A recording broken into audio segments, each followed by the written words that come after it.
I am. It's the on-campus kingpin. Yes, I am. Eagle section, Gayle Saunders, Foles Stats. Talking about the big loss against the Arizona Cardinals. The Eagles fall to the Cardinals 24-20. We've had, we were lucky and fortunate to have a blowout against the Giants. And I'm going to say I apologize now for having the flu, missing that game. That was one of the most sickest I've ever been watching an Eagles game. But yeah, the flu took me down. But back today, but here to talk about the Cardinals. Nothing exciting to talk about. The Eagles had a bye last week. Hopefully you guys enjoyed the bye. But let's get into this Eagles loss. A huge opportunity for the Eagles to separate themselves. Basically in playoff implications, you're looking at a team like Arizona that's looking like they're going to make the playoffs, just like we are. Hopefully we make it. Now they have one up on us. So the Eagles have to put in some work. And when you think about this loss, you think about, did we actually get our asses handed to us, or was this shooting ourselves in the foot again? A lot of turnovers, and when you think about this team moving forward, when is this team actually going to come together and play sound football on three sides of the football? It's pretty tough when you think about this offense, and it's an explosive offense, but is it really explosive? Do we have the parts to make this offense explosive? Are guys making the right decisions?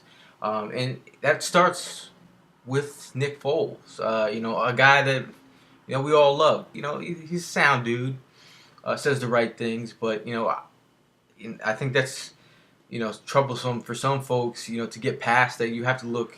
We're talking about a franchise QB. I keep saying the same things, and you guys probably are starting to see the same things. Nick Foles is just not making the plays out there that we need, our franchise QB to, make. That's the one thing that's disheartening. Now on the day, Nick Foles passed for 411 yards, 2 touchdowns, and 2 interceptions. He's a little late on some throws. The interception that he threw in the end zone, Cromartie picked him off. He was late on that one. And then the other interception that he threw to Cromartie, he was actually late on that one. We had Cooper running across on the dig, and he was late. Some people were saying, Foles, Cooper ran the wrong route, but actually Chip Kelly confirmed it that, it was a dig route and Foles was late. What is, even in the last play, Foles is throwing off his back foot. I thought up top, they had Macklin up top, single coverage. I thought they could have, worked something out there, maybe a post corner route or a post corner post, something like that. But on that play, Foles is running backwards. It's his footwork, and it's just a lot of little things. And many people will make excuses, and you can't make excuses for things that are just technical things that you have to look at. Quarterback's footwork, and a quarterback's ability to make plays under pressure.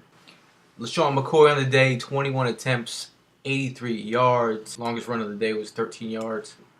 He still has to hit the holes a little bit harder. A couple times he was dancing around. I honestly thought, at sometimes parts of the game I was like, just give Chris Polk the ball. At the end of the game, Chris Polk did get down to the goal line. Still confused at the play calling by Chip Kelly by the goal line. Very confused. Shotgun formation, 3rd and 1. Your quarterback is 6'6", and you have a yard to go. He played basketball. He could jump, get the ball over the first down marker. I would have you could have went with the jet sweep, fake the, you go with the zone read, and then flip it out to a receiver, or have Foles sneak it if you don't feel confident going up the middle.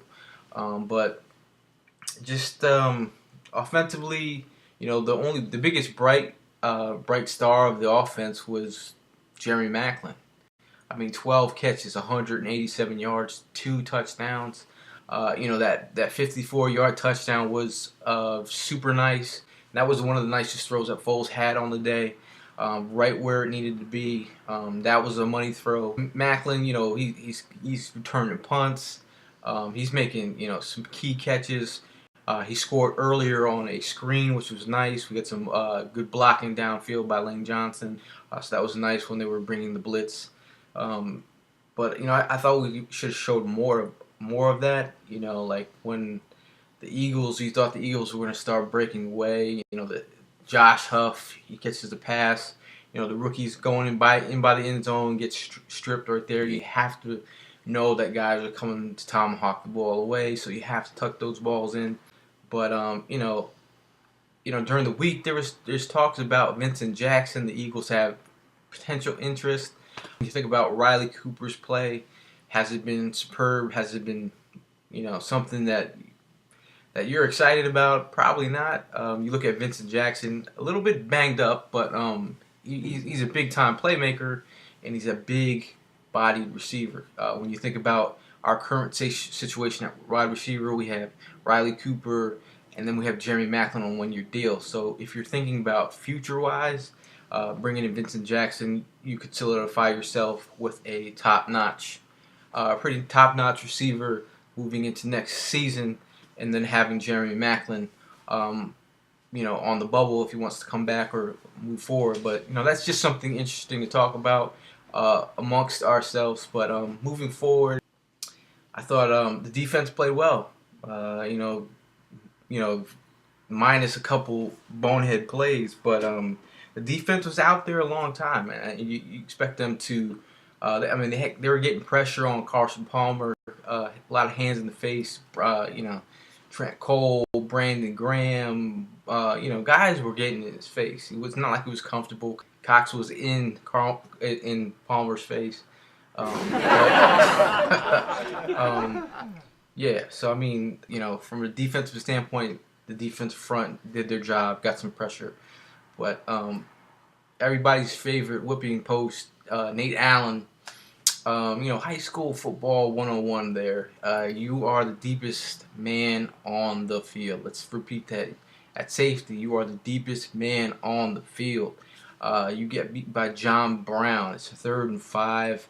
This is, the game could be on the line here if you get a big stop here. And John Brown goes flying past Nate Allen. He's expecting something short. He's looking in and all it takes is 1 second for him to look in and not realize where he's on the field, and the guy, John Brown is by him. And John Brown, I don't care if you Division II star out of I believe Pittsburgh State, a guy that I was kind of scared of because I just seen what he's done quietly in off season and or in preseason and during the year. He's got some wheels on him. But they scored a touchdown, and that was huge. Another big play was the Larry Fitzgerald play. Larry Fitzgerald, it's one of those things. Larry Fitzgerald is going to get busy on our Eagles no matter what. 7 catches, 160 yards, 1 touchdown, an 80-yard touchdown. Think about those plays: an 80-yard touchdown to Fitzgerald and a 75-yard touchdown to John Brown. Those are 2 big chunks of yardage right there. That's huge. If you minus those 2 bonehead plays, this game could be different. But that's the way it was called. The penalties were ridiculous. Penalties on the day: 11 penalties for 103 yards on our Eagles. Let's see, the Cardinals, 10 penalties for 95 yards. Combined 21 flags were thrown, and they picked 1 flag up. But don't you know that was against our Eagles? The horse collar, I don't know how a ref calls the flag for a horse collar. They pick up the flag. You go to see the review, and it is a horse collar. When they just call the horse collar, how do they pick that up? I just don't understand. How do you pick that up? You're throwing flags all day. Why pick it up? I don't know what People are like, oh, the fix is in. But I don't know. I'm just kind of like, I don't know. The refs were throwing flags all day. Guys that were getting penalized. Jason Peters, a.k.a. E Honda, Street Fighters E Honda. A lot of hands in the face. One of the worst penalties that you like to hear. It's so boring to hear of hands in the face penalty. Like, really? They're calling that now. The Eagles are 5-2, folks. We have the Houston Texans next week. Hopefully the Eagles will have something up their sleeve for a Texans offense that's they have a super running game, but Ryan Fitzpatrick is who we're facing. But I'm not. Hey, I've seen some bad quarterbacks beat our teams in the past.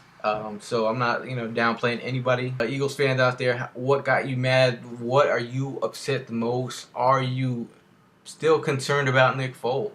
I'd like to hear what you guys have to say in the comments.